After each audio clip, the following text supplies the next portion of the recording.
On October 14th, 2024, at 12:06 p.m., a certain mission would be launched. Countless spectators waited with bated breath, all eyes fixated on Kennedy Space Center in Florida, as a lone Falcon Heavy soared into the sky, carrying its payload with all its might. After nearly 30 years in the making, the Europa Clipper mission was finally headed for the Jovian system.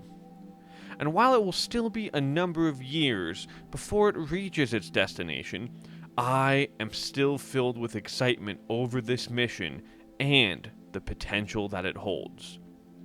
Today, I am here to share that excitement with all of you. This is the story so far of the Europa Clipper mission. It all started in 1997, when a Europa orbiter mission was proposed by a team at NASA for its Discovery program.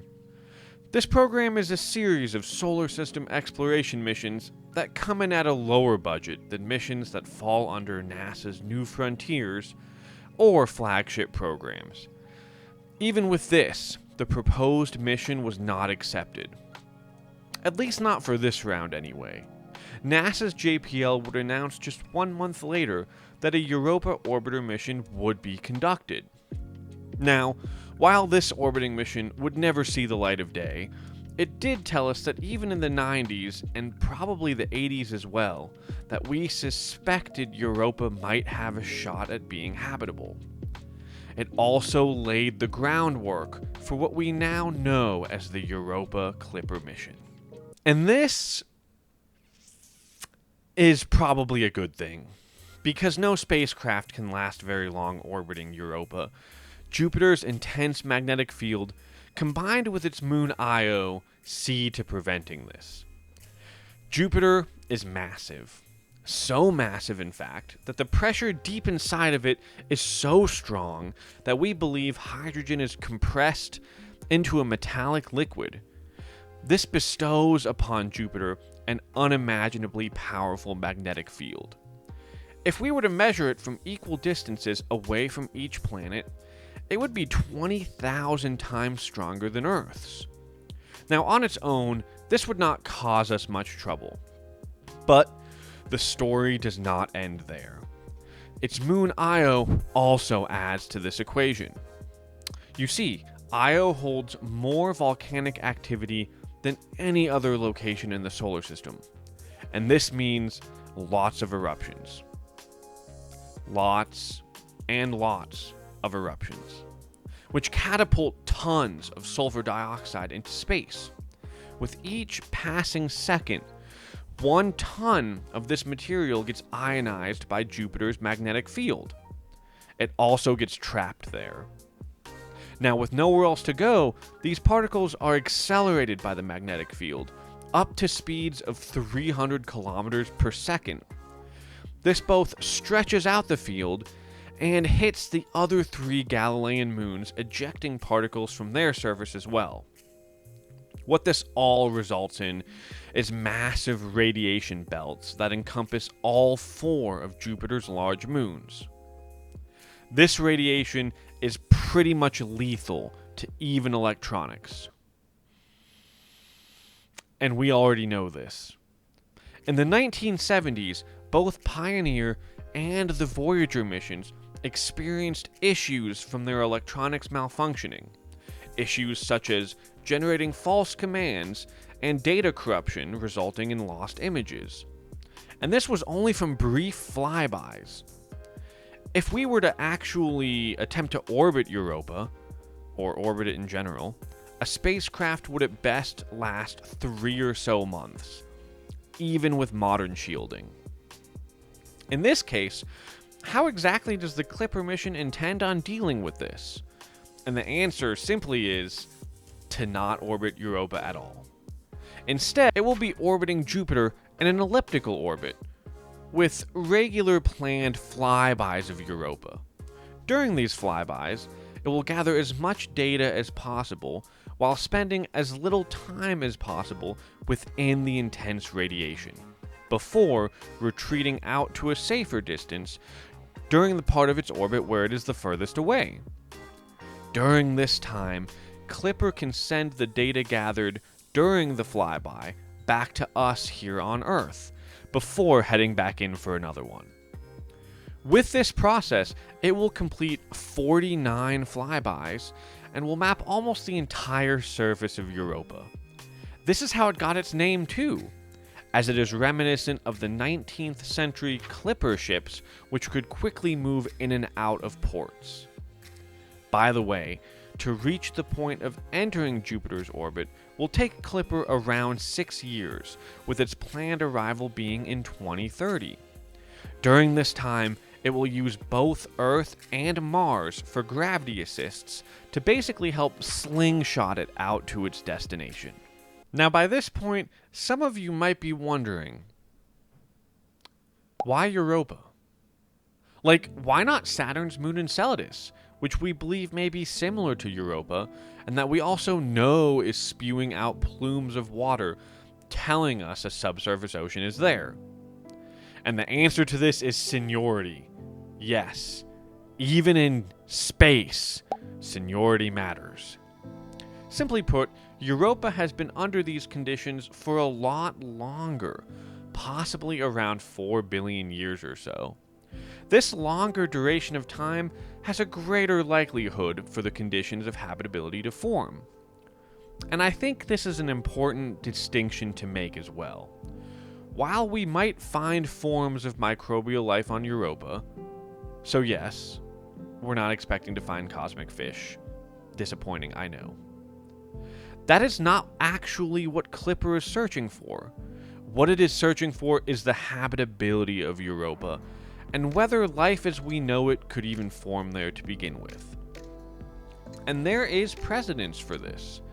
We believe that beneath Europa's crust lies a subsurface ocean, one with more water than what we have here on Earth. We also believe that this ocean is protected by an ice shell, like an outer icy shell, at least 20 kilometers thick, which has a chance at least of protecting anything beneath it from the high energy particles that are regularly impacting Europa. This image taken by Hubble just might be showing us a plume of water vapor escaping from Europa, and we will come back to this later as it's going to end up being important. We know from here on Earth that in the deepest parts of our oceans, life can form in areas with colder water and absolutely no sunlight. In these instances, they are being provided nutrients and energy from geothermal vents on the ocean floor.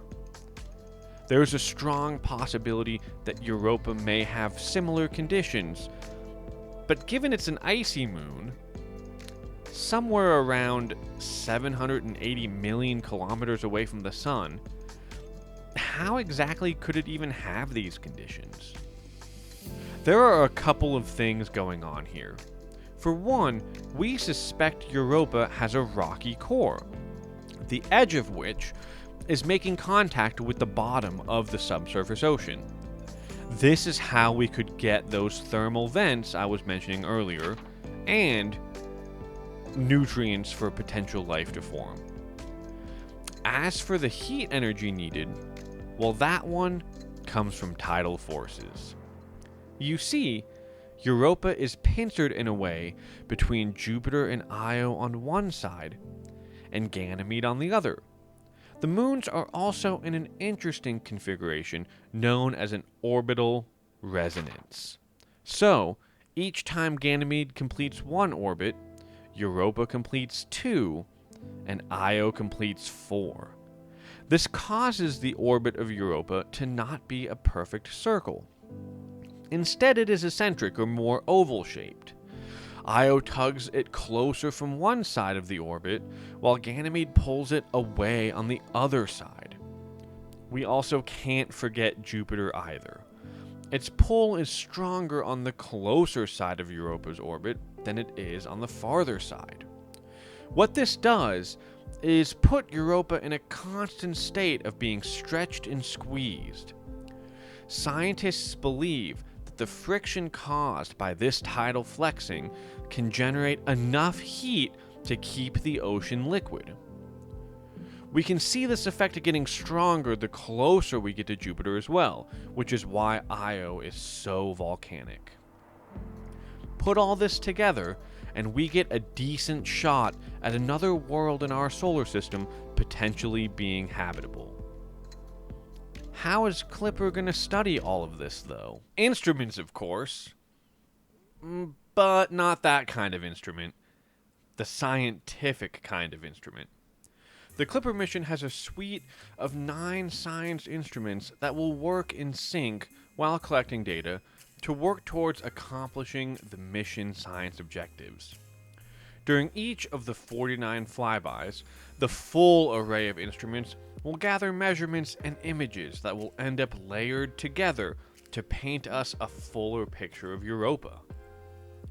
Before we go over them though, if you enjoy this or any of my videos, please do like and subscribe, and who knows, maybe even hit that bell icon. I feel like this is said a lot by everyone, everywhere, but it really does help me out, and truthfully, small channels in general. Now, without further ado, we're going to start with the cameras. Who doesn't love cameras, right? I mean, I even have one right here that's helping me deliver this video. And Clipper has 2 of its own. In the first corner, we have EIS, or the Europa Imaging System, which is kind of a package deal. It's a wide-angle camera and a narrow-angle camera together, each sporting an 8-megapixel sensor. It will produce high-resolution color and stereoscopic images of Europa. They will also help us study things like geologic activity, surface elevations, and provide some context for some of the other instruments to make their measurements. And in the second quarter, we have E-THEMIS. E-THEMIS.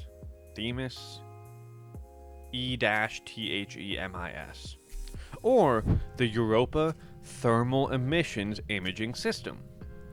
The thermal imager uses infrared light to distinguish warmer regions of Europa where warm liquid water may be near the surface or may even have erupted onto the surface, something that we will want to be keeping an eye out for.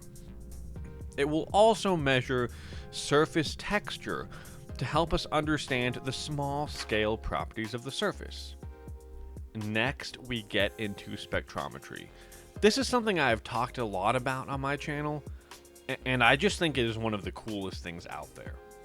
But for a refresher, different atoms and molecules emit, absorb, and reflect various wavelengths of light, in ways that we are familiar with too. Because of this, light carries information about the materials it has interacted with.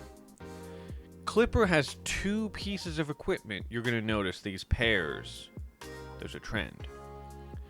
Anyway, Clipper has 2 pieces of equipment that will help us decode this information and reveal the composition of both Europa's surface and of particles in space that are near it. The first of these is the Europa Ultraviolet Spectrograph, or Europa-UVS, which is probably easier to say.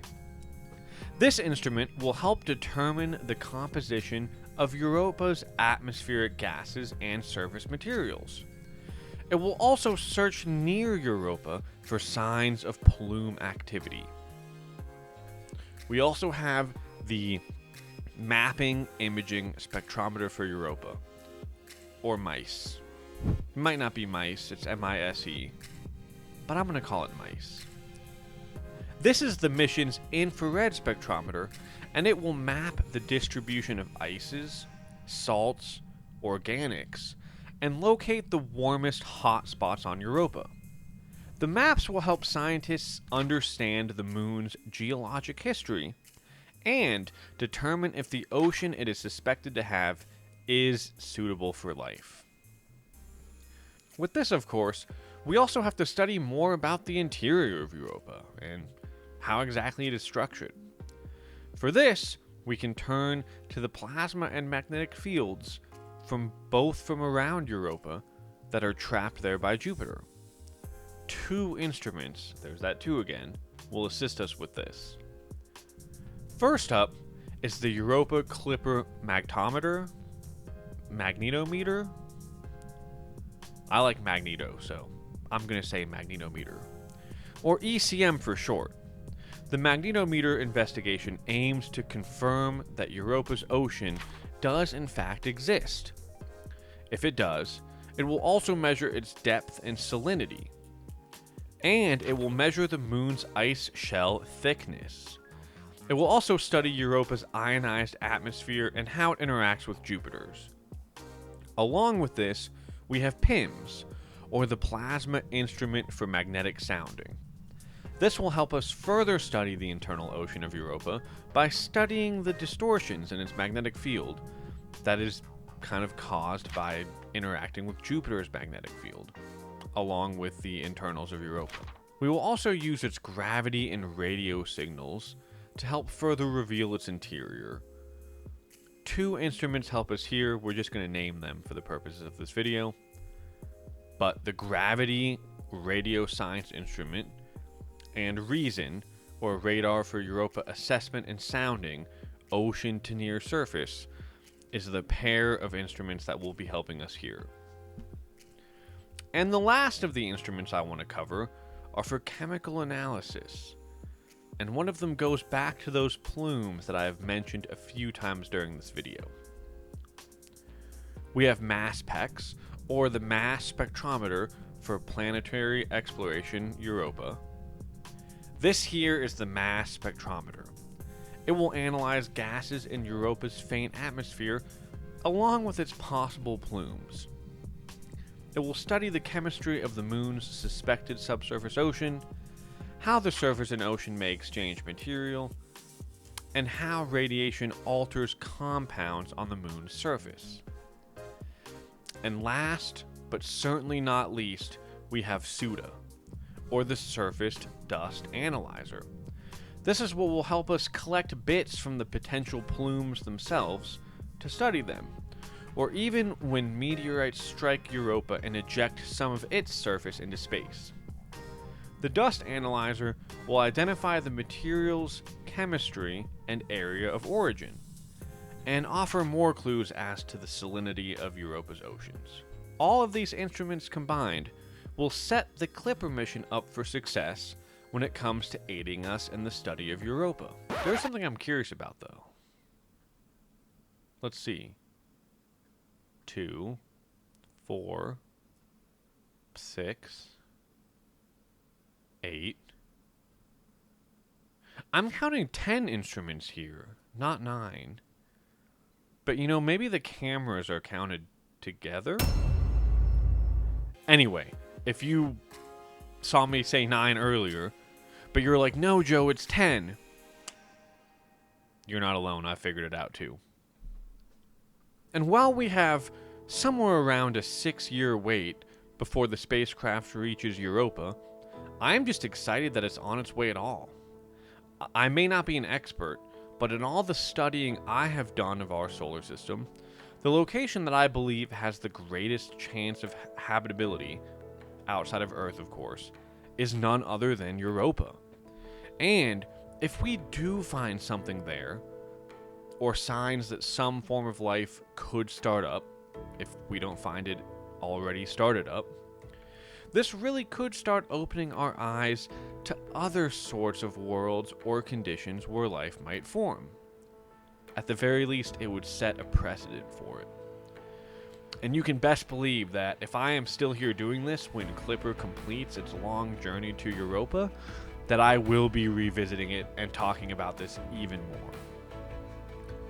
If you would like more, and to have a look at my video on the moon itself, check out the video right here. Or maybe whatever Google recommends. There'll be another one on the screen too. They seem to have their ideas of what the next best option is. Either way, I hope you've learned something today, and of course, let us all step outside tonight and look towards the stars.